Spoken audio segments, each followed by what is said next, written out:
ਗਿਆਨ ਧਿਆਨ ਕਿਛ ਕਰਮ ਨ ਜਾਣਾ,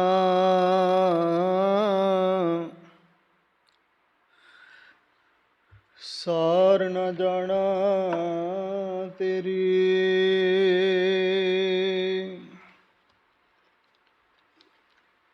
ਸਭ ਤੇ ਵੱਡਾ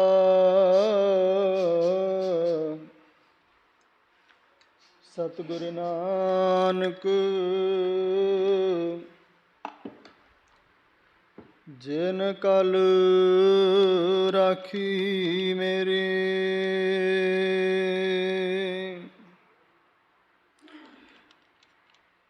ਗਿਆਨ ਧਿਆਨ ਸਭ ਕੋਈ ਰਵੈ,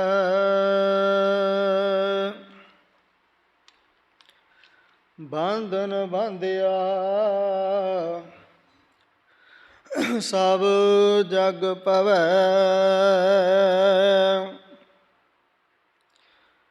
ਕਿਰਪਾ ਕਰੋ ਦੀਨ ਕੇ ਦਾਤੇ, ਮੇਰਾ ਗੁਣ ਅਵਗੁਣ ਨਾ ਵਿਚਾਰੁ ਕੋਇ। ਮਾਟੀ ਕਾ ਕਿਆ ਧੋਪੈ ਸੁਆਮੀ, ਮਾਨਸ ਕੀ ਗਤ ਹੈ।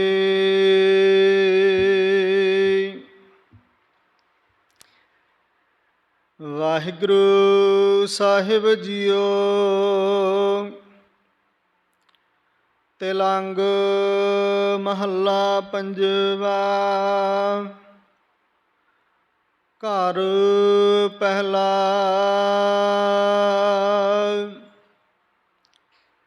ਇਕ ਓੰਕਾਰ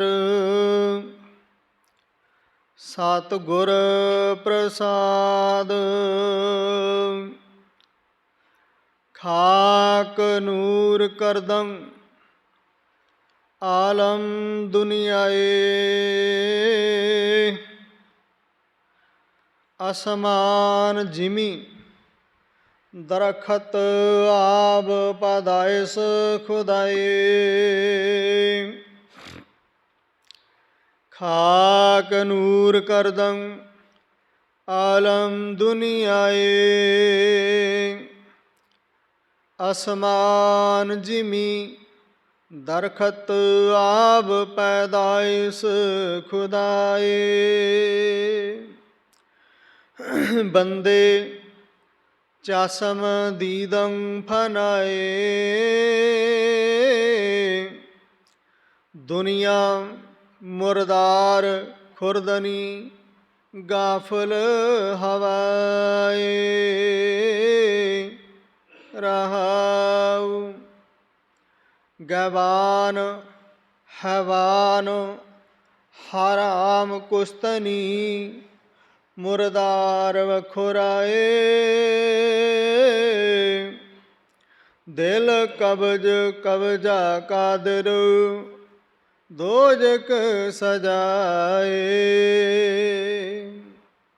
ਬਲੀ ਨਿਆਮਤ ਬਿਰਾਦਰਾ ਦਰਬਾਰ ਮਿਲਕ ਖਾਨਾਏ। ਜਬ ਅਜਰਾਇਲ ਬਸਤਨੀ ਤਬ ਬੱਚੇ ਕਾਰੇ ਵਿਦਾਏ।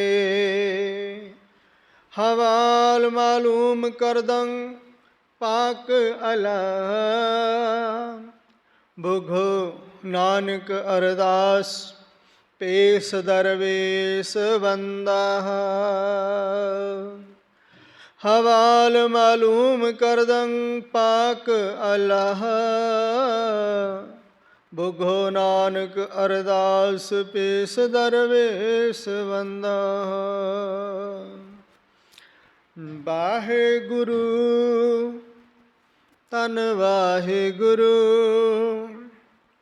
ਵਾਹਿਗੁਰੂ ਧੰਨ ਵਾਹਿਗੁਰੂ।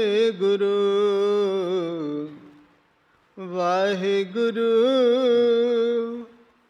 ਧੰਨ ਵਾਹਿਗੁਰੂ। ਵਾਹਿਗੁਰੂ ਧੰਨ ਵਾਹਿਗੁਰੂ ਵਾਹਿਗੁਰੂ ਧੰਨ ਵਾਹਿਗੁਰੂ।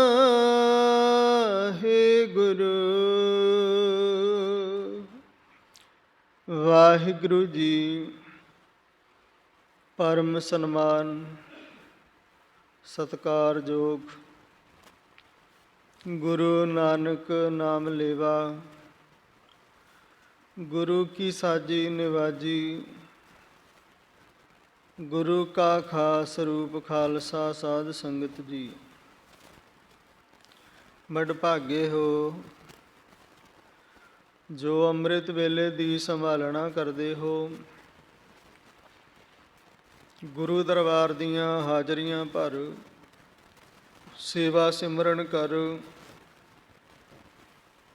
ਆਪਣਾ ਮਨੁੱਖਾ ਜੀਵਨ ਸਫਲਾ ਬਣਾਉਣ ਦਾ ਸਫਲ ਯਤਨ ਕਰਦੇ ਹੋ। ਧੰਨ ਧੰਨਤਾ ਦੇ ਯੋਗ ਚਾਵਰ ਛਤਰ ਤਖਤ ਦੇ ਮਾਲਿਕ, ਸਰਬ ਸਾਂਝੇ ਰਹਿਬਰ ਜਗਤ ਗੁਰੂ, ਸ਼ਬਦ ਗੁਰੂ, ਗਿਆਨ ਗੁਰੂ, ਗੁਰੂ ਗ੍ਰੰਥ ਸਾਹਿਬ ਜੀ ਮਹਾਰਾਜ ਜੀਆਂ ਦਾ ਕੋਟਾਨ ਕੋਟ ਧੰਨਵਾਦ, ਜਿਨ੍ਹਾਂ ਦੀ ਬੇਅੰਤ ਕਿਰਪਾ ਦਾ ਸਦਕਾ ਸਾਨੂੰ ਇਸ ਵਡਮੁੱਲੇ ਸਮੇਂ ਦੀ ਮਹਾਨ ਅਪਾਰ ਬਖਸ਼ਿਸ਼ ਹੋਈ। ਆਓ ਗੁਰੂ ਕੀਆਂ ਬਖਸ਼ਿਸ਼ਾਂ ਰਹਿਮਤਾਂ ਦਾ ਲਈਏ ਲਾਹਾ, ਗੁਰੂ ਚਰਨਾਂ ਵਿੱਚ ਅਰਦਾਸ ਬੇਨਤੀ ਕਰੀਏ, ਗੁਰਮਤਿ ਵਿਚਾਰਾਂ ਦੀ ਆਰੰਭਤਾ ਕਰੀਏ। ਦੂਰ ਨੇੜ ਬੈਠੇ ਸਮੂਹ ਗੁਰੂ ਪਿਆਰ ਵਾਲਿਓ, ਧਰੋ ਸਤਿਗੁਰਾਂ ਦੇ ਚਰਨਾਂ ਦਾ ਧਿਆਨ,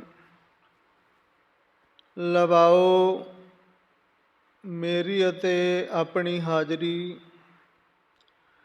ਗੁਰੂ ਚਰਨਾਂ ਦੇ ਵਿੱਚ। ਪ੍ਰੇਮ ਸਤਿਕਾਰ ਦੇ ਨਾਲ ਇਕਾਗਰ ਚਿੱਤ ਹੋ ਗੁਰੂ ਸਾਹਿਬ ਨੂੰ ਅੰਗ ਸੰਗ ਜਾਣ ਕੇ,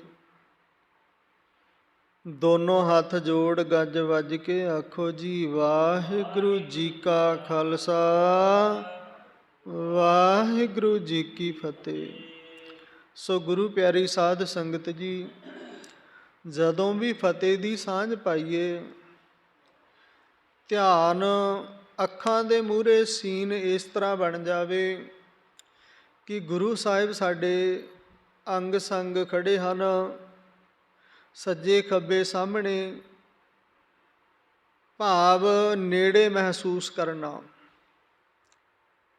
ਗੁਰੂ ਸਾਹਿਬ ਦਾ ਸਰੂਪ ਆਪਣੀਆਂ ਨਿਗਾਹਾਂ ਦੇ ਵਿੱਚ, ਆਪਣੇ ਮਨ ਦੇ ਵਿੱਚ ਉਕਰ ਲੈਣਾ ਅਤੇ ਫਿਰ ਫਤਿਹ ਬੁਲਾਉਣੀ। ਜਿਵੇਂ ਆਪਾਂ ਕਿਤੇ ਦੂਰ ਦਰਾਡੇ ਚਲੇ ਜਾਈਏ, ਘਰ ਦੇ ਕੰਮਾਂ ਦਾ ਖਿਆਲ ਬਣ ਜਾਂਦਾ ਨਾ, ਵੀ ਆਹ ਕੰਮ ਇਸ ਵੇਲੇ ਹੋਣਾ ਚਾਹੀਦਾ ਸੀ, ਮੈਂ ਕਰਨਾ ਸੀ, ਭਾਵ ਆਪਣੇ ਪਰਿਵਾਰ ਨੂੰ ਦੇਖ ਸਕਦੇ ਹਾਂ, ਦ੍ਰਿਸ਼ ਬਣ ਜਾਂਦਾ ਇੱਕ। ਇਸ ਤਰ੍ਹਾਂ ਆਪਣੀ ਨਿਗਾਹ ਦੇ ਵਿੱਚ, ਆਪਣੇ ਮਨ ਦੇ ਵਿੱਚ ਉਸ ਅਕਾਲ ਸਾਹਿਬ ਸ੍ਰੀ ਗੁਰੂ ਗੋਬਿੰਦ ਸਿੰਘ ਜੀ ਮਹਾਰਾਜ ਜੀਆਂ ਦੀ ਮੂਰਤ ਬਣਾ ਕਰਕੇ ਧਿਆਨ ਧਰਨਾ ਸ਼ਬਦ ਦਾ, ਗੁਰੂ ਦਾ। ਫਿਰ ਆਪਣੀ ਰਸਨਾ ਤੋਂ ਗੱਜ ਵੱਜ ਕੇ ਕਹਿਣਾ ਵਾਹਿਗੁਰੂ ਜੀ ਕਾ ਖਾਲਸਾ, ਵਾਹਿਗੁਰੂ ਜੀ ਕੀ ਫਤਿਹ।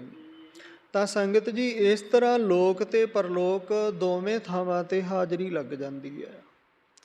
ਸੋ ਰਹੋ ਵਿਚਾਰ ਅੱਜ ਦੇ ਮੁਬਾਰਕ ਅੰਗ 723 ਅੰਗ 'ਤੇ। ਗੁਰਬਾਣੀ ਪੜ੍ਹਨ ਸੁਣਨ ਵਿਚਾਰਨ ਵਾਲੇ ਗੁਰਮੁਖ ਜਨ, ਗੁਰਮੁਖ ਪਿਆਰੇ, ਪਾਵਨ ਅੰਗ ਨੋਟ ਕਰਿਓ 723 ਅੰਗ 'ਤੇ। ਪਾਵਨ ਰਾਗ ਤਿਲੰਗ ਰਾਗ ਦੇ ਵਿੱਚ ਇਹਨਾਂ ਪਾਵਨ ਸ਼ਬਦਾਂ ਨੂੰ ਉਚਾਰਨ ਕੀਤਾ ਹੈ ਸ਼ਾਂਤੀ ਦੇ ਸੋਮੇ ਸ਼ਹੀਦਾਂ ਦੇ ਸਰਤਾਜ, ਤਤੀਆਂ ਤਵੀਆਂ 'ਤੇ ਅਡੋਲ ਬੈਠਣ ਵਾਲੇ ਸਾਹਿਬ ਸ੍ਰੀ ਗੁਰੂ ਅਰਜਨ ਦੇਵ ਜੀ ਮਹਾਰਾਜ ਪੰਚਮ ਪਾਤਸ਼ਾਹ। ਸੁਰ ਤਾਲ ਦੇ ਪਹਿਲੇ ਘਰ ਵਿੱਚ ਉਚਾਰਨ ਕਰਦੇ ਹਨ। ਸੰਗਤ ਜੀ, ਬਹੁਤਾ ਗਿਆਨਵਾਨ ਨਾ ਬਣਦਾ ਹੋਇਆ ਦਾਸ ਖਿਮਾ ਦਾ ਜਾਚਕ ਹੈ, ਕਿਉਂਕਿ ਇਹ ਪਾਵਨ ਸ਼ਬਦ ਹੈ ਜੋ ਅਰਬੀ, ਫਾਰਸੀ, ਉਰਦੂ, ਪਤਾ ਨਹੀਂ ਕਿੰਨੀਆਂ ਭਾਸ਼ਾਵਾਂ ਦੇ ਵਿੱਚ ਉਚਾਰਨ ਕੀਤਾ ਗਿਆ ਹੈ। ਭਾਸ਼ਾ ਦੇ ਬਾਬਤ ਕੋਈ ਬਹੁਤਾ ਗਿਆਨ ਨਹੀਂ, ਇਸ ਕਰਕੇ ਮੈਂ ਆਪ ਸਭ ਸੰਗਤ ਤੋਂ ਪਹਿਲਾਂ ਮਾਫੀ ਮੰਗ ਲਵਾਂ। ਗੁਰਬਾਣੀ ਵਿਚਾਰਦਿਆਂ ਕਈ ਵਾਰ ਕਿਸੇ ਭਾਸ਼ਾ ਦੇ ਸ਼ਬਦ ਦਾ ਗਿਆਨ ਨਹੀਂ ਹੁੰਦਾ। ਅਰਥ ਵਿਚਾਰ ਜ਼ਰੂਰ ਕਰਾਂਗੇ ਆਪਾਂ, ਜਿੰਨੀ ਕੁ ਗੁਰੂ ਸਾਹਿਬ ਨੇ ਆਪਾਂ ਨੂੰ ਮਤ ਬੁੱਧ ਬਖਸ਼ੀ ਹੈ। ਪਰ ਸੰਗਤ ਜੀ, ਗੁਰੂ ਕਿਰਪਾ ਕਰੇ ਸਾਨੂੰ ਹਰ ਅੱਖਰ, ਹਰ ਸ਼ਬਦ, ਹਰ ਪੰਗਤੀ, ਹਰ ਅੰਗ ਦੀ, ਹਰ ਪੰਨੇ ਦੀ ਸਮਝ ਆ ਜਾਏ। ਇਸੇ ਕਰਕੇ ਰੋਜ਼ ਯਤਨ ਕਰੀਦਾ ਹੈ ਵੀ ਸਤਿਗੁਰੂ ਜੀ, ਇਹ ਜਿਹੜੀ ਹੁਕਮਨਾਮੇ ਦੀ ਵਿਚਾਰ ਹੈ ਜਾਂ ਗੁਰਬਾਣੀ ਦੀ ਵਿਚਾਰ ਹੈ, ਵਿਆਖਿਆ ਹੈ, ਇਹ ਅਸੀਂ ਰੋਜ਼ ਕਰੀਏ ਤਾਂ ਸਮਝ ਆ ਜਾਏ ਵੀ ਆਪ ਜੀ ਇਸ ਦੇ ਵਿੱਚ ਸਾਨੂੰ ਕੀ ਕੁਝ ਲਿਖ ਕੇ ਦੇ ਗਏ ਹੋ। ਪਾਵਨ ਸ਼ਬਦਾਂ ਦੇ ਰਾਹੀਂ ਗਿਆਨ ਪ੍ਰਾਪਤ ਕਰਨਾ, ਕਿਹੜੀ ਭਾਸ਼ਾ ਹੈ ਅਤੇ ਕੀ ਭਾਸ਼ਾ ਦੇ ਵਿੱਚ ਗੁਰੂ ਸਾਹਿਬ ਨੇ ਸਮਝਾਇਆ। ਤਾਂ ਸੰਗਤ ਜੀ, ਤਿਲੰਗ ਰਾਗ ਹੈ, ਸੁਰ ਤਾਲ ਦੇ ਪਹਿਲੇ ਘਰ ਵਿੱਚ ਪੰਚਮ ਪਾਤਸ਼ਾਹ ਗੁਰੂ ਅਰਜਨ ਦੇਵ ਜੀ ਮਹਾਰਾਜ। ਗੁਰੂ ਅਰਜਨ ਦੇਵ ਜੀ ਮਹਾਰਾਜ ਜੀਆਂ ਦੀ ਜਿਹੜੀ ਸਕੂਲੀ ਵਿੱਦਿਆ ਨਾ, ਉਹ ਆਪਣੇ ਮਾਮਾ ਜੀ ਪਾਸੋਂ ਤੇ ਬਾਬਾ ਬੁੱਢਾ ਜੀ ਪਾਸੋਂ ਪ੍ਰਾਪਤ ਹੋਈ ਹੈ। ਲਗਭਗ ਸਾਰੀਆਂ ਭਾਸ਼ਾ ਦਾ ਗਿਆਨ ਗੁਰੂ ਅਰਜਨ ਦੇਵ ਜੀ ਮਹਾਰਾਜ ਰੱਖਦੇ ਸਨ। ਕਿਸੇ ਵੀ ਭਾਸ਼ਾ, ਕਿਸੇ ਵੀ ਦੇਸ਼ ਦਾ ਕੋਈ ਪ੍ਰਾਣੀ ਗੁਰੂ ਸਾਹਿਬ ਦੇ ਦਰਸ਼ਨ ਕਰਨ ਆਉਂਦਾ ਅਤੇ ਗੁਰੂ ਸਾਹਿਬ ਉਹਦੀ ਭਾਸ਼ਾ ਵਿੱਚ ਉਹਨੂੰ ਉੱਤਰ ਦੇ ਕੇ ਨਦਰੀ ਨਦਰ ਨਿਹਾਲ ਕਰਦੇ। ਤਾਂ ਸੰਗਤ ਜੀ, ਰਹੋ ਵਿਚਾਰ, ਇੱਕ ਓਅੰਕਾਰ ਸਤਿਗੁਰ ਪ੍ਰਸਾਦਿ, ਪਰਮ ਪਿਤਾ ਪਰਮਾਤਮਾ ਇੱਕ ਹੈ ਸੀ, ਸਦਾ ਉਸ ਇੱਕ ਨੇ ਰਹਿਣਾ। ਹੁਕਮ ਹੈ ਇੱਕ ਦਾ, ਏਕਤਾ ਅਖੰਡਤਾ ਬਣਾਓ, ਇਕਾਗਰ ਚਿੱਤ ਹੋ ਕਰਕੇ ਉਸ ਇੱਕ ਨੂੰ ਸਿਮਰਨਾ, ਇੱਕ ਨੂੰ ਆਰਾਧਨਾ। ਸਤਿਗੁਰ ਸੱਚੇ ਗੁਰੂ ਦੀ ਸੰਗਤ ਕਰਨੀ, ਸੱਚੇ ਗੁਰੂ ਦਾ ਧਿਆਨ ਧਰਨਾ, ਸੱਚੇ ਗੁਰੂ ਦੇ ਹੁਕਮ ਨੂੰ ਮੰਨਣਾ, ਸੱਚੇ ਗੁਰੂ ਦੇ ਕਹੇ ਉੱਪਰ ਪਹਿਰਾ ਦੇਣਾ, ਭਾਵ ਜੀਵਨ ਵਿੱਚ ਕਮਾਉਣਾ। ਤਾਂ ਫਿਰ ਪ੍ਰਸਾਦ ਉਸ ਪਰਮ ਪਿਤਾ ਪਰਮਾਤਮਾ ਦੀ ਕਿਰਪਾ, ਉਸ ਦੀ ਰਹਿਮਤ ਆਪਣੇ ਪਿਆਰਿਆਂ 'ਤੇ ਵਰਤਦੀ ਹੈ, ਵਰਸਦੀ ਹੈ। ਤਾਂ ਸਤਿਗੁਰੂ ਜੀ ਅੱਗੇ ਸਮਝਾਉਂਦੇ ਹਨ, ਆਨ ਖਾਕ ਨੂਰ ਕਰਦੰ ਆਲਮ ਦੁਨੀਆਏ।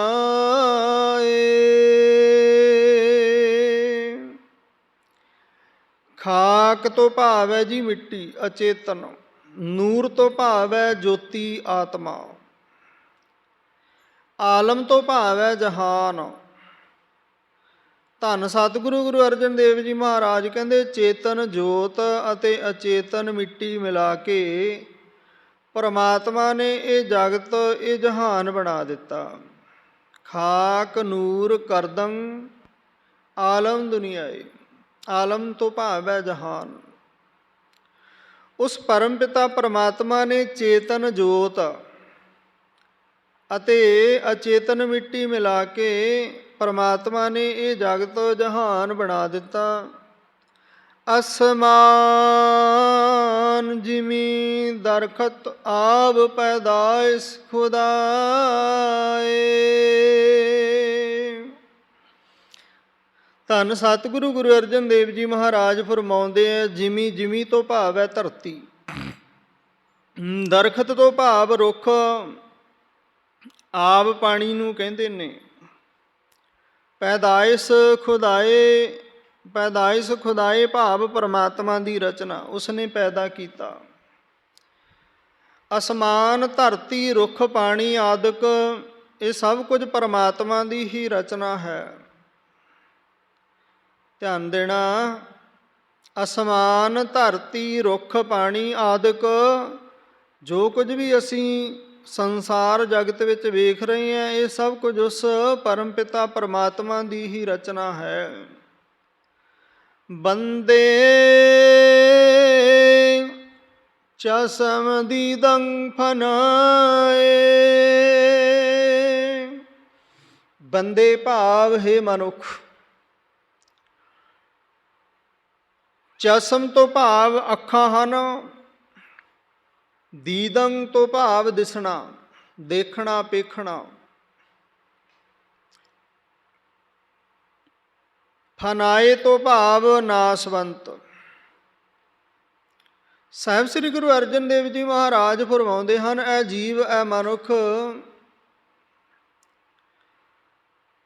ਬੰਦੇ ਚਸ਼ਮ ਦੀਦੰ ਫਨਾਏ ਆ। ਬੰਦੇ ਇਹਨਾਂ ਚਸ਼ਮ ਅੱਖਾਂ ਦੇ ਨਾਲ, ਦੀਦੰ ਜੋ ਵੇਖ ਰਿਹਾ, ਫਨਾਏ ਇਹ ਨਾਸਵੰਤ ਹੈ। ਇਸ ਨੇ ਇੱਕ ਦਿਨ ਬਿਨਸ ਜਾਣਾ, ਮਿਟ ਜਾਣਾ, ਖਤਮ ਹੋ ਜਾਣਾ। ਦੁਨੀਆ ਮੁਰਦਾਰ ਖੁਰਦਨੀ ਗਾਫਲ ਹਵਾਏ ਰਹਾਉ। ਮੁਰਦਾਰ ਕਹਿੰਦੇ ਨੇ ਹਰਾਮ ਨੂੰ। ਹਰਾਮ ਖਾਣਾ ਮੁਰਦਾਰ ਖਾਣਾ ਹੈ। ਮੁਰਦਾਰ ਹਰਾਮ ਖਾਣ ਨੂੰ ਕਹਿੰਦੇ ਨੇ। ਮੁਰਦਾਰ ਜਿਵੇਂ ਕਿਸੇ ਪਸ਼ੂ ਪੰਛੀ ਜਾਂ ਮਨੁੱਖ ਜਿਹਦੀ ਸੰਭਾਲ ਨਾ ਹੋਵੇ, ਕਿਰਮ ਪੈ ਜਾਣ, ਮਰੇ ਹੋਏ ਸਰੀਰ ਦੇ ਵਿੱਚ ਕਿਰਮ ਕੀੜੇ ਪੈ ਜਾਣ, ਉਹਨੂੰ ਫਿਰ ਜਿਨ੍ਹਾਂ ਦੀ ਉਹ ਖੁਰਾਕ ਹੈ ਉਹ ਵੀ ਨਹੀਂ ਖਾਂਦੇ। ਹੁਣ ਮਾਸ ਨੂੰ ਹੱਡਾ ਰੋੜੀ ਦੇ ਵਿੱਚ ਕੁੱਤਿਆਂ ਨੇ ਖਾਣਾ, ਅਤੇ ਜਦੋਂ ਇਸ ਤਰ੍ਹਾਂ ਮੁਰਦਾਰ ਬਣ ਜਾਏ, ਭਾਵ ਜ਼ਿਆਦਾ ਮਾਸ ਖਾਣ ਯੋਗ ਨਾ ਰਹੇ, ਤਾਂ ਉਹ ਵੀ ਆਪਣੀ ਸਮਝ ਦੇ ਨਾਲ ਉਸ ਨੂੰ ਖਾਣ ਤੋਂ ਇਨਕਾਰ ਕਰ ਦਿੰਦੇ ਆ, ਮਨਾ ਕਰ ਦਿੰਦੇ ਆ। ਪਰ ਮਨੁੱਖ ਬਹੁਤ ਤਰ੍ਹਾਂ, ਬਹੁਤ ਢੰਗ ਦੇ ਨਾਲ, ਹੋਰ ਤਰੀਕਿਆਂ ਦੇ ਨਾਲ ਮੁਰਦਾਰ ਖਾ ਰਿਹਾ। ਮਾਫ਼ ਕਰਿਓ, ਕਈ ਬੰਦੇ ਮਾਸ ਮਿੱਟੀ ਨਹੀਂ ਖਾਂਦੇ, ਪਰ ਦੂਸਰਿਆਂ ਦਾ ਹੱਕ ਖਾ ਜਾਂਦੇ ਆ। ਦੂਸਰਿਆਂ ਦਾ ਹੱਕ ਖਾ ਜਾਂਦੇ ਆ। ਕਿਸੇ ਦੀ ਕਿਰਤ, ਕਿਸੇ ਦੀ ਮਜ਼ਦੂਰੀ ਤੱਕ ਪੂਰੀ ਨਹੀਂ ਦਿੰਦੇ। ਕਿਸੇ ਦਾ ਪੈਸਾ ਮਾਰ ਜਾਂਦੇ ਆ। ਕੀ ਹੋਇਆ? ਜੇ ਉਹ ਮਨੁੱਖ ਮਾਸ ਨਹੀਂ ਖਾਂਦੇ, ਮਿੱਟੀ ਨਹੀਂ ਖਾਂਦੇ, ਭਾਵ ਗਲਤ ਜੋ ਨਹੀਂ ਚੰਗਾ ਲੱਗਦਾ ਉਹ ਨਹੀਂ ਖਾਂਦੇ, ਪਰ ਸੰਸਾਰ ਵਿੱਚ ਐਸੇ ਵੀ ਨੇ ਜੋ ਕਿਸੇ ਦਾ ਹੱਕ ਨਹੀਂ ਦਿੰਦੇ, ਖਾ ਜਾਂਦੇ ਨੇ। ਕਈ ਕੌੜਾ ਪਾਣੀ, ਸ਼ਰਾਬ ਇਤਿਆਦਿਕ ਨਹੀਂ ਪੀਂਦੇ, ਪਰ ਸੰਗਤ ਜੀ ਦੂਸਰਿਆਂ ਦਾ ਖੂਨ ਬਹੁਤ ਪੀਂਦੇ ਆ। ਇਸ ਤਰ੍ਹਾਂ ਦੇ ਅੱਜ ਅਜੋਕੇ ਸਮੇਂ ਦੇ ਵਿੱਚ ਸੰਸਾਰ ਭਰਿਆ ਪਿਆ ਇਸ ਤਰ੍ਹਾਂ ਦੇ ਮਨੁੱਖਾਂ ਦਾ। ਦੂਸਰਿਆਂ ਦਾ ਹੱਕ ਖਾ ਕੇ ਪਲਣਾ। ਜਿੱਥੇ ਸਤਿਗੁਰਾਂ ਨੇ ਕਿਹਾ, ਹੱਕ ਪਰਾਇਆ ਨਾਨਕਾ ਉਸ ਸੂਅਰ ਉਸ ਗਾਏ। ਦੋ ਧਰਮਾਂ ਦੀ ਗੱਲ ਕੀਤੀ। ਜੇ ਕੋਈ ਕਿਸੇ ਦਾ ਹੱਕ ਖਾਂਦਾ ਮੁਸਲਮਾਨ ਨੇ, ਤਾਂ ਸਮਝੋ ਜਿਵੇਂ ਸੂਰ ਖਾ ਲਿਆ। ਉਹ ਆਪਣੀ ਗਾਂ ਸੂਰ ਨੂੰ ਸਮਝਦੇ ਨੇ, ਚੰਗਾ ਸਮਝਦੇ ਨੇ, ਆਪਣਾ ਦੇਵਤਾ ਇਸ਼ਟ ਮੰਨਦੇ ਨੇ। ਹਿੰਦ ਮੱਤ ਵਾਲੇ ਨੇ ਜਿਹੜੇ, ਉਹ ਗਾਂ ਨੂੰ ਆਪਣੀ ਮਾਤਾ, ਆਪਣਾ ਦੇਵਤਾ ਮੰਨਦੇ ਨੇ। ਕਹਿੰਦੇ 33 ਕਰੋੜ ਦੇਵਤੇ ਦਾ ਵਾਸ ਹੈ ਜਿਹੜਾ, ਉਹ ਗਊ ਦੇ ਉੱਪਰ ਹੈ। ਇਹ ਹਿੰਦ ਮੱਤ ਦਾ ਮੰਨਣਾ। ਤਾਂ ਸਤਿਗੁਰੂ ਜੀ ਕਹਿੰਦੇ ਉਸ ਸੂਅਰ ਉਸ ਗਾਏ। ਗੁਰ ਪੀਰ ਹਮ ਤਾਂ ਭਰੈ, ਤਾਂ ਤੇਰਾ ਗੁਰੂ, ਤੇਰਾ ਪੀਰ, ਤੇਰਾ ਰਹਿਬਰ, ਤੇਰਾ ਦਾਤਾ, ਤੇਰਾ ਪਾਤਸ਼ਾਹ, ਤੇਰਾ ਸ਼ਹਿਨਸ਼ਾਹ, ਤੇਰੇ ਧਰਮ ਦੇ ਵਿੱਚ ਤੇਰਾ ਮਾਲਕ, ਤਾਂ ਤੇਰੀ ਹਾਮੀ ਭਰੇਗਾ। ਜਾਂ ਮੁਰਦਾਰ ਨਾ ਖਾਏ, ਜੇ ਕਿਸੇ ਦਾ ਹੱਕ ਨਾ ਖਾਏਗਾ। ਕਿਸੇ ਦਾ ਹੱਕ ਖਾਣਾ ਮੁਰਦਾਰ ਖਾਣਾ ਜੀ। ਇਹ ਮੈਂ ਨਹੀਂ, ਗੁਰਬਾਣੀ ਕਹਿੰਦੀ ਹੈ। ਜਿਸ ਬਾਣੀ ਨੂੰ ਰੋਜ਼ ਮੱਥਾ ਟੇਕਦੇ ਹੋ, ਰੋਜ਼ 4 ਚੁਫੇਰੇ ਘੁੰਮ ਘੁੰਮ ਕੇ ਪਰਿਕਰਮਾ ਕਰਕੇ ਬਾਣੀ ਸੁਣਦੇ ਹੋ ਪਿਆਰ ਦੇ ਨਾਲ, ਅਤੇ ਗੁਰਬਾਣੀ ਨੂੰ ਮਨ ਚਿੱਤ ਵਿੱਚ ਵਸਾਉਣ ਦਾ ਵੀ ਯਤਨ ਕਰੀਏ। ਤਾਂ ਸਤਿਗੁਰੂ ਜੀ ਸਮਝਾਉਂਦੇ ਨੇ, ਬੰਦੇ ਚਸ਼ਮ ਦੀਦੰ ਫਨਾਏ, ਦੁਨੀਆ ਮੁਰਦਾਰ ਖੁਰਦਨੀ ਗਾਫਲ ਹਵਾਏ ਰਹਾਉ। ਕਹਿੰਦੇ ਗਾਫਲ ਤੋਂ ਭਾਵ ਹੈ ਭੁੱਲੀ ਹੋਈ। ਖੁਰਦਨੀ, ਖੁਰਦਨੀ ਤੋਂ ਭਾਵ ਖਾਣ ਵਾਲੀ, ਸਿਆਣੇ ਮਨੁੱਖ ਇਸ ਨੂੰ ਜਾਣਦੇ ਹੋਣਗੇ। ਹਵਾਏ ਤੋਂ ਭਾਵ ਹਿਰਸ, ਲਾਲਚ। ਇੱਥੇ ਹਵਾਏ ਦਾ ਅਰਥ ਹੈ ਜਿਹੜਾ ਹਿਰਸ ਭਾਵ ਲਾਲਚ। ਗੁਰੂ ਸਾਹਿਬ ਸਮਝਾਉਂਦੇ ਨੇ, ਕਹਿੰਦੇ ਪਰ ਦੁਨੀਆ ਮਾਇਆ ਦੇ ਲਾਲਚ ਵਿੱਚ ਪਰਮਾਤਮਾ ਵੱਲੋਂ ਭੁੱਲੀ ਹੋਈ ਹੈ, ਹਰਾਮ ਖਾਂਦੀ ਰਹਿੰਦੀ ਹੈ, ਪਰਾਇਆ ਹੱਕ ਖੋਹਦੀ ਰਹਿੰਦੀ ਹੈ। ਇਸ ਤਰ੍ਹਾਂ ਦੀ ਹਵਾ, ਲਾਲਚ ਦੀ, ਲੋਭ ਦੀ ਹਵਾ ਹੈ ਜਿਹੜੀ ਜਗਤ ਵਿੱਚ ਬਹੁਤ ਚੱਲੀ ਹੋਈ ਹੈ। ਗੈਵਾਨ ਹੈਵਾਨ ਹਰਾਮ ਕੁਸਤਨੀ ਮੁਰਦਾਰ ਬਖੁਰਾਏ।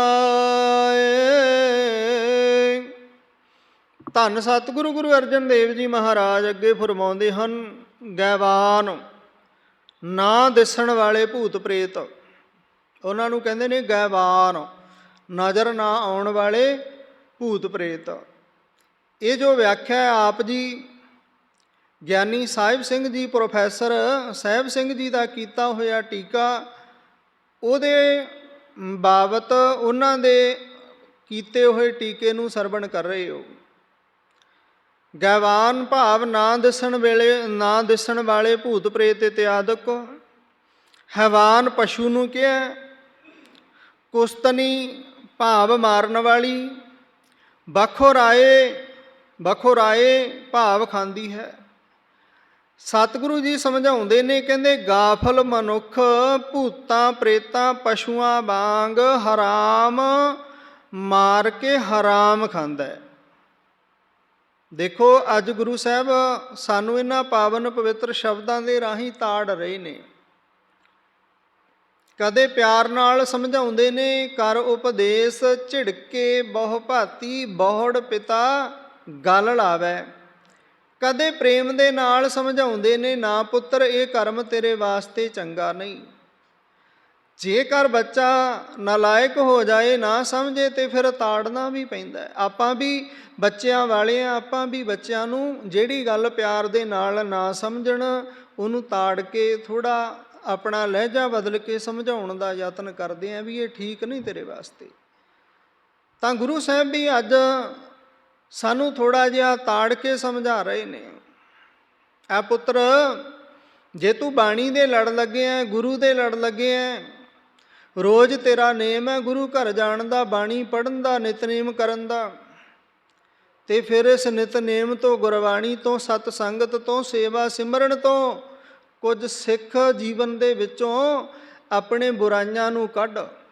ਇੱਕ ਇੱਕ ਬੁਰਾਈ ਕੱਢੇਗਾ, 30 ਦਿਨਾਂ ਵਿੱਚ 30 ਬੁਰਾਈਆਂ ਖਤਮ ਹੋ ਜਾਣੀਆਂ ਨੇ। ਤੇ ਜੇ ਤੈਨੂੰ ਗੁਰੂ ਘਰ ਜਾਂਦੇ ਨੂੰ ਹੀ 15 ਸਾਲ ਹੋ ਗਏ, 10 ਸਾਲ ਹੋ ਗਏ, ਤੇ ਜੇ ਬੁਰਾਈਆਂ ਨਹੀਂ ਕੱਢ ਸਕਿਆ ਜੀਵਨ ਵਿੱਚੋਂ, ਤਾਂ ਫਿਰ ਗੁਰੂ ਘਰ ਜਾ ਕੇ ਗੁਰੂ ਦੀ ਖੁਸ਼ੀ ਨਹੀਂ, ਮਨੋਰੰਜਨ ਕਰਨ ਵਾਸਤੇ ਜਾਈਦਾ। ਮਨੋਰੰਜਨ ਹੀ ਕਿਹਾ ਜਾਏਗਾ ਜੇ ਜੀਵਨ ਦੇ ਵਿੱਚ ਕੋਈ ਸੁਧਾਰ ਨਾ ਆਵੇ, ਬੰਦਾ ਆਪਣੇ ਜੀਵਨ ਨੂੰ ਗੁਰੂ ਦੇ ਅਨੁਕੂਲ ਨਾ ਕਰੇ। ਠੀਕ ਹੈ, ਇਨਸਾਨ ਗਲਤੀਆਂ ਦਾ ਪੁਤਲਾ ਇਹ ਗੁਰੂ ਸਾਹਿਬ ਨੇ ਲਿਖ ਕੇ ਦਿੱਤਾ, ਭੁੱਲਣ ਹਾਰ ਸਭ ਕੋ ਅਭੁੱਲ ਗੁਰੂ ਕਰਤਾਰ। ਭੁੱਲਣ ਵਿੱਚ ਕੀ ਆ, ਸਭ ਕੋਈ ਕਰਤਾ ਆਪ ਨਾ ਭੁੱਲੈ। ਸਭ ਜਗਤ ਭੁੱਲਣ ਦੇ ਵਿੱਚ ਹੈ, ਸਭ ਭੁੱਲਦੇ ਨੇ। ਜੇ ਨਹੀਂ ਭੁੱਲਦਾ ਤੇ ਉਹ ਪਰਮਾਤਮਾ ਆਪ ਨਹੀਂ ਭੁੱਲਦਾ। ਪਰ ਸੰਗਤ ਜੀ ਕਹਿੰਦੇ ਗਲਤੀ ਨੂੰ ਬਖਸ਼ਾਇਆ ਜਾ ਸਕਦਾ, ਗਲਤੀ ਦੀ ਮੁਆਫੀ ਹੈ। ਤੇ ਜੇ ਕੋਈ ਜਾਣ ਬੁੱਝ ਕੇ ਰੋਜ਼ ਗਲਤੀ ਕਰੇ ਤੇ ਉਹ ਗੁਨਾਹ ਬਣ ਜਾਂਦੀ ਹੈ, ਤੇ ਗੁਨਾਹਾਂ ਨੂੰ ਸਜ਼ਾ ਮਿਲਦੀ ਹੈ। ਗੁਨਾਹਾਂ ਨੂੰ ਸਜ਼ਾਵਾਂ ਮਿਲਦੀਆਂ ਨੇ। ਗਲਤੀਆਂ ਨੂੰ ਬਖਸ਼ਿਆ ਜਾਂਦਾ, ਭੁੱਲਾਂ ਨੂੰ ਬਖਸ਼ਿਆ ਜਾਂਦਾ। ਇਸ ਕਰਕੇ ਅਸੀਂ ਭੁੱਲਣ ਹਾਰੇ ਤੇ ਬਣੀਏ, ਪਰ ਗੁਨਾਹਗਾਰ ਨਾ ਬਣੀਏ। ਤੇ ਇਸ ਦੇ ਬਾਬਤ ਸਤਿਗੁਰੂ ਜੀ ਸਮਝਾਉਂਦੇ ਨੇ, ਕਹਿੰਦੇ ਤੂੰ ਆਪਣੇ ਆਪ ਨੂੰ ਇਸ ਤਰ੍ਹਾਂ ਦਾ ਜੀਵਨ, ਇਸ ਤਰ੍ਹਾਂ ਦਾ ਹੀ ਹਵਾ ਨਾ ਦੇ ਜੋ ਕਿ ਤੂੰ ਜਿਉਂਦਾ ਭੂਤ ਮੰਨਿਆ ਜਾਵੇਂ, ਤੂੰ ਪਸ਼ੂਆਂ ਦੇ ਵਿੱਚ ਗਿਣਿਆ ਜਾਵੇਂ, ਤੇ ਹਰਾਮ ਮਾਰ ਕੇ ਹਰਾਮ ਨਾ ਖਾਇਆ ਕਰ। ਪਰਮਾਤਮਾ ਦਾ ਨਾਮ ਜਪਣ ਤੋਂ ਬਿਨਾਂ ਜਿਹੜੀ ਬੁਰਕੀ ਵੀ ਮੂੰਹ ਵਿੱਚ ਤੋੜ ਕੇ ਪਾਉਣਾ, ਇਹ ਵੀ ਹਰਾਮ ਹੈ। ਕਿਉਂ? ਦੇਣ ਹਾਰ ਨੂੰ ਭੁਲਾ ਦਿੱਤਾ, ਰੋਟੀ ਦਿੱਤੀ ਕਿਹਨੇ ਹੈ?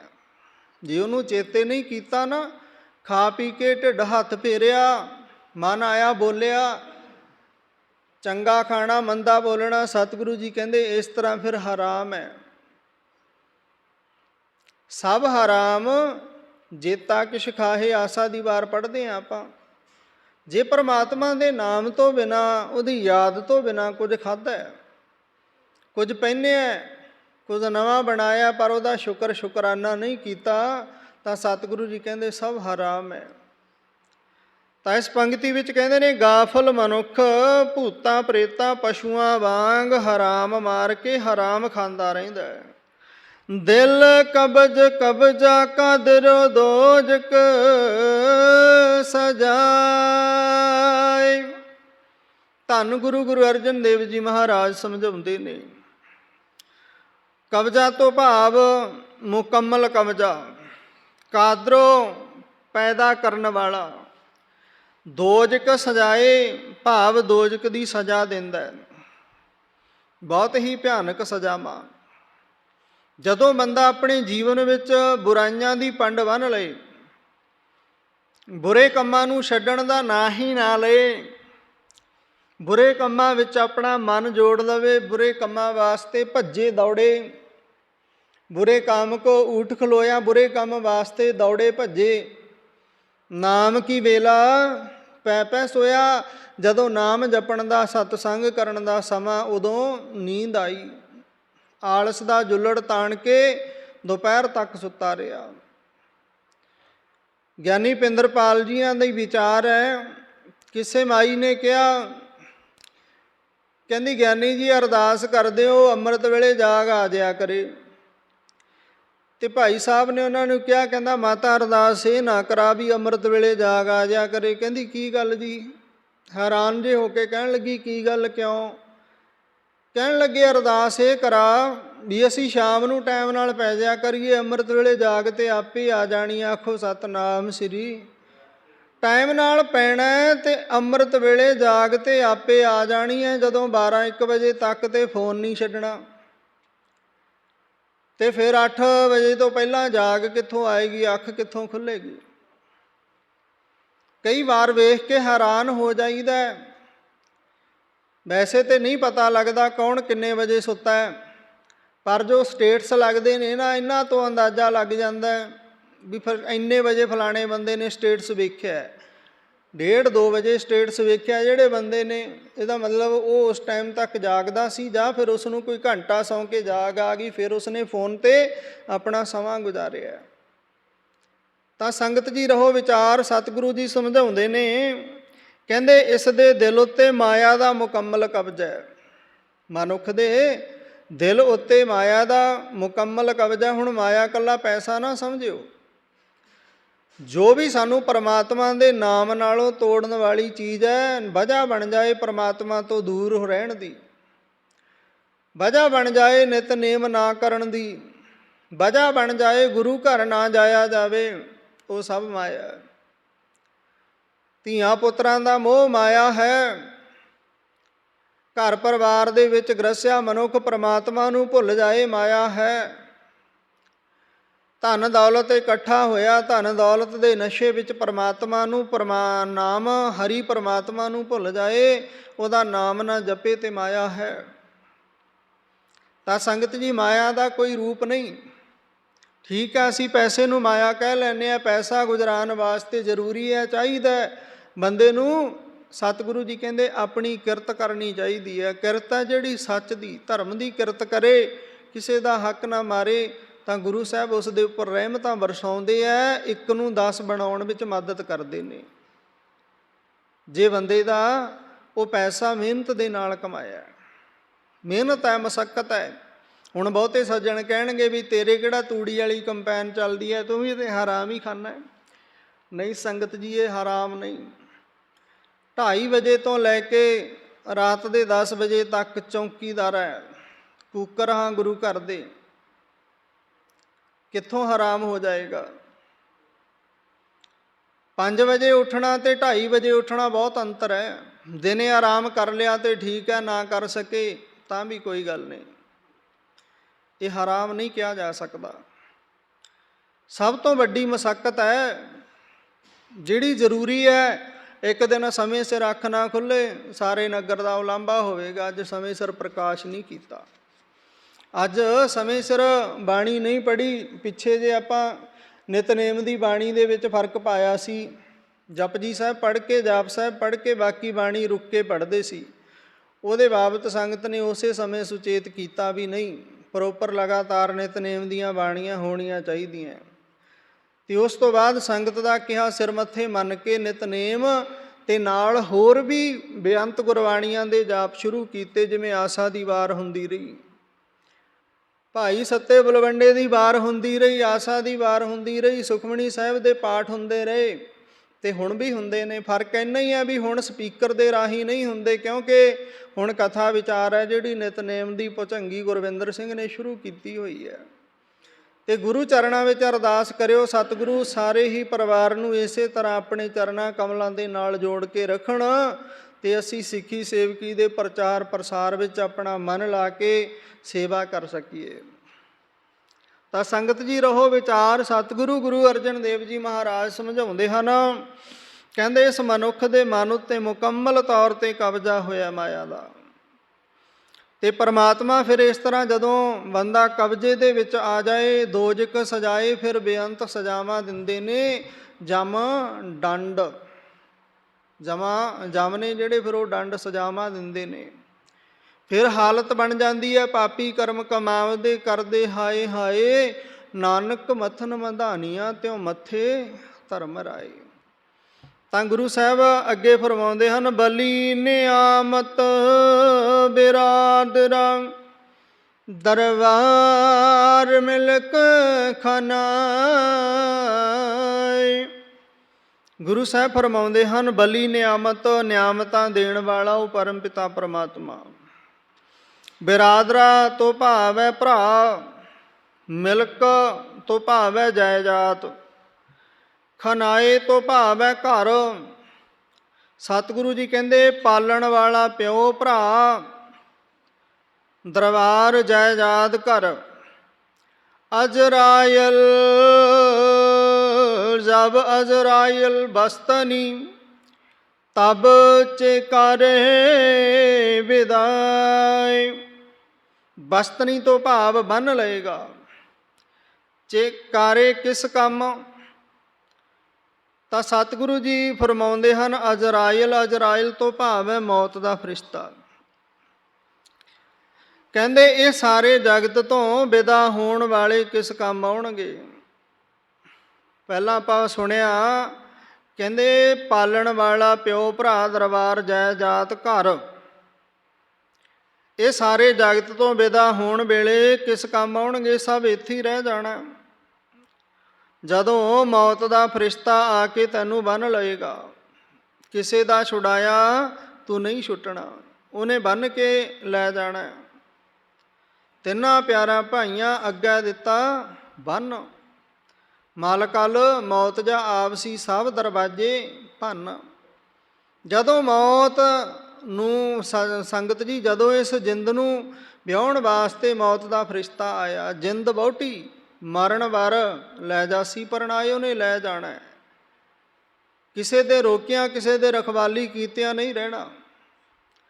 ਤਾਂ ਸਤਿਗੁਰੂ ਜੀ ਫਿਰ ਅੱਗੇ ਸਮਝਾਉਂਦੇ ਹਨ, ਜਬ ਅਜਰਾਇਲ ਵਸਤਨੀ ਤਬ ਚੇਕਾਰੇ ਵਿਦਾਏ, ਹਵਾਲ ਮਾਲੂਮ ਕਰਦੰ ਪਾਕ ਅਲਹ।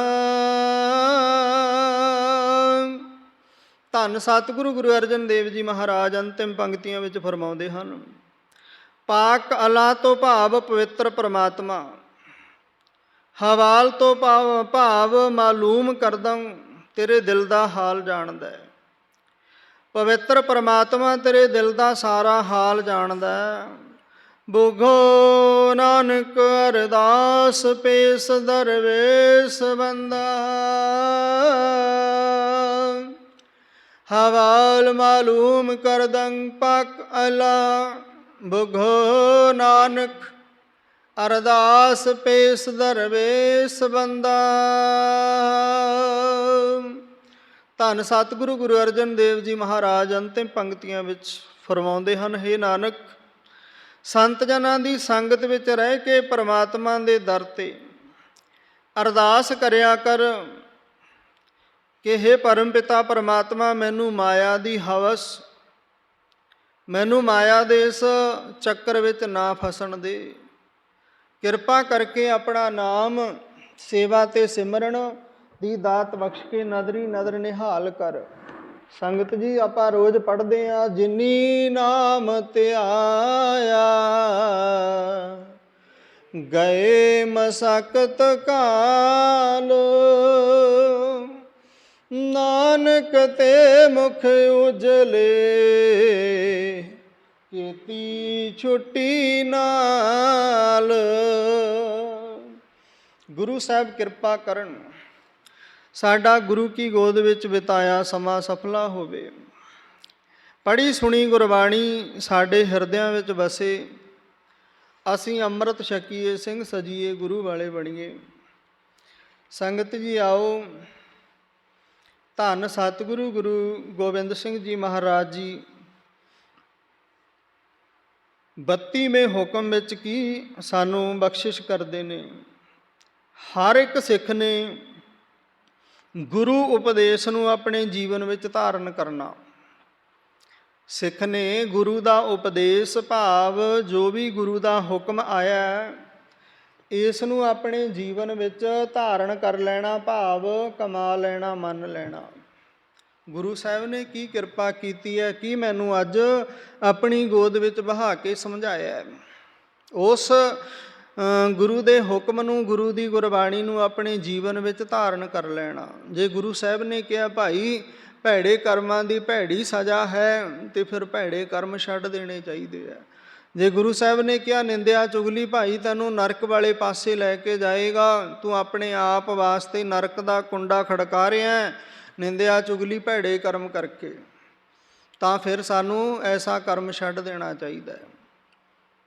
ਤਾਂ ਸਾਡਾ ਗੁਰੂ ਘਰ ਆਉਣਾ ਸਫਲਾ, ਤਾਂ ਗੁਰੂ ਕੀ ਗੋਦ ਵਿੱਚ ਬਹਿਣਾ ਸਫਲਾ, ਗੁਰਬਾਣੀ ਪੜ੍ਹਨੀ ਸਫਲੀ। ਇਸ ਕਰਕੇ ਅਰਦਾਸ ਕਰੀਏ, ਇਹ ਪਰਮ ਪਿਤਾ ਪਰਮਾਤਮਾ ਕਿਰਪਾ ਕਰਿਓ, ਸਾਨੂੰ ਬੁਰੇ ਕਰਮਾਂ ਤੋਂ ਬਚਾ ਕੇ ਸ਼ੁਭ ਕਰਮ ਬਖਸ਼ ਕੇ ਨਦਰੀ ਨਦਰ ਨਿਹਾਲ ਕਰਿਓ। ਆਓ ਸੰਗਤ ਜੀ, ਸਾਰੀ ਸੰਗਤ ਆਪਾਂ ਰਲ ਮਿਲ ਆਨੰਦ ਸਾਹਿਬ ਦੇ ਜਾਪ ਕਰੀਏ। ਗੁਰਬਾਣੀ ਪੜ੍ਹਦੇ ਹਾਂ, ਗੁਰਬਾਣੀ ਵਿਚਾਰਦੇ ਹਾਂ, ਜਾਣੇ ਅਣਜਾਣੇ ਹੋਈਆਂ ਬੇਅੰਤ ਭੁੱਲਾਂ ਸੰਗਤ ਅਤੇ ਗੁਰੂ, ਗੁਰੂ ਅਤੇ ਸੰਗਤ ਬਖਸ਼ਣ ਯੋਗ। ਸੋ ਅੱਜ ਦਾ ਜੋ ਪਾਵਨ ਪਵਿੱਤਰ ਦਿਨ ਹੈ ਜੀ, ਅੱਜ ਦੁਸਹਿਰਾ ਹੈ। ਸਮੂਹ ਸੰਗਤ ਨੂੰ ਦੁਸਹਿਰੇ ਦੀਆਂ ਬਹੁਤ ਬਹੁਤ ਵਧਾਈਆਂ। ਗੁਰੂ ਸਾਹਿਬ ਕਿਰਪਾ ਕਰਨ, ਸਭ ਨੂੰ ਖੁਸ਼ੀਆਂ ਬਖਸ਼ ਕੇ ਨਦਰੀ ਨਦਰ ਨਿਹਾਲ ਕਰਨ। ਸਤਨਾਮ ਸ੍ਰੀ ਵਾਹਿਗੁਰੂ ਸਾਹਿਬ ਜੀਓ। ਹਮ ਨਹੀਂ ਚੰਗੇ ਬੁਰਾ ਨਹੀਂ ਕੋਏ, ਪਰਣਬਤ ਨਾਨਕ ਤਾਰੇ ਸੋਏ। ਆਪ ਆਪਣੀ ਬੁੱਧ ਹੈ ਜੇਤੀ, ਵਰਣਤ ਭਿੰਨ ਭਿੰਨ ਤੋਹਿ ਤੇਤੀ। ਤੁਮਰਾ ਲਖਾ ਨਾ ਜਾਏ ਪਸਾਰਾ, ਕਿਹ ਵਿਦ ਸਜਾ ਪ੍ਰਥਮ ਸੰਸਾਰਾ। ਸਗਲ ਦੁਆਰ ਕੋ ਛਾੜ ਕੇ ਗਹਿ ਤੁਹਾਰੋ ਦੁਆਰ, ਬਾਹੇ ਗਏ ਕੀ ਲਾਜ ਆਸ ਗੋਵਿੰਦ ਦਾਸ। ਰਾਮ ਕਲੀ ਮਹੱਲਾ ਤੀਜਾ। ਆਨੰਦ ਇੱਕ ਓੰਕਾਰ ਸਤਿਗੁਰ ਪ੍ਰਸਾਦ। ਆਨੰਦ ਪਿਆ ਮੇਰੀ ਮਾਏ, ਸਤਿਗੁਰੂ ਮੈਂ ਸਤਿਗੁਰ ਤਾਂ ਪਾਇਆ। ਸਹਿਜ ਸੇਤੀ ਮਨ ਵਜੀਆਂ, ਰਾਗ ਰਤਨ ਪਰਵਾਰ ਪਰਿਆ। ਸ਼ਬਦ ਗਾਵਣ ਸ਼ਬਦੋ ਤ ਗਾਵੋ ਹਰੀ ਕੇ ਰਾਮ।